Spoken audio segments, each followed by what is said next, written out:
আজকে জ্বালানি তেলের অভাব যখন এই সমালোচনা যারা করেছিল, এই বিএনপি এরাই তো করেছে, কত কথা বলেছে, জামাত বলেছে।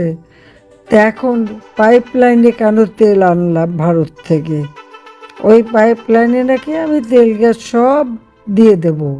এখন হাড়ে হাড়ে টের পাচ্ছে না আমি কি তেল এনেছিলাম না তেলটা দিয়ে দিয়েছি।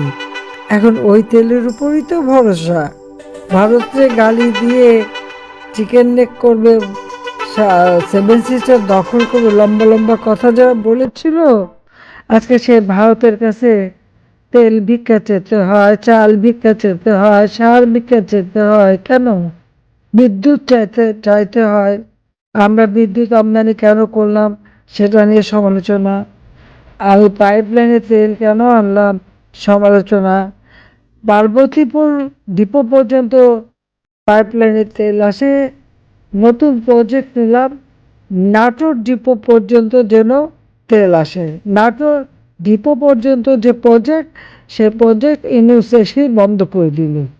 ওই বাটপার যে বন্ধ করে দিল, এখন তেলের যে অভাব, এটা কি এখন কি করবে?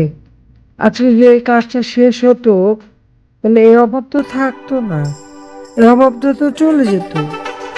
আমি যত কাজ করি সবই সমালোচনা, ঠিক আছে? যারা সমালোচনা করে, যাদের পছন্দ হয় না। মেট্রো রেল করেছি, খুব খারাপ কাজ, তার জন্য মেট্রো রেলে না চড়ে, এক্সপ্রেসওয়ে দিয়ে তার জন্য গাড়ি না চালায়, সেতু একটার পর একটা সব সেতু ওগুলি যেন পার না হয়, যে রাস্তা করেছে ওই রাস্তার জন্য না চলে, তাহলে তো হয়ে গেল। গালিও দেবেন, ভোগও করবেন, এটা তো হয় না। জাতির পিতা স্বাধীনতা দিয়ে গেছেন। 17ই এপ্রিল যেখানে সরকার গঠন হলো, প্রথম স্বাধীন বাংলাদেশ সরকার, সেই সরকার করেছিল বলেই তো স্বাধীন হয়েছিল, আর স্বাধীন হয়েছে বলেই তো আজকে বিভিন্ন পদ পাচ্ছেন। তো এই পদগুলি রাখেন কেন? সব ছেড়ে দেন, প্রভু পাকিস্তানের কাছে চলে যান, তারা যদি কিছু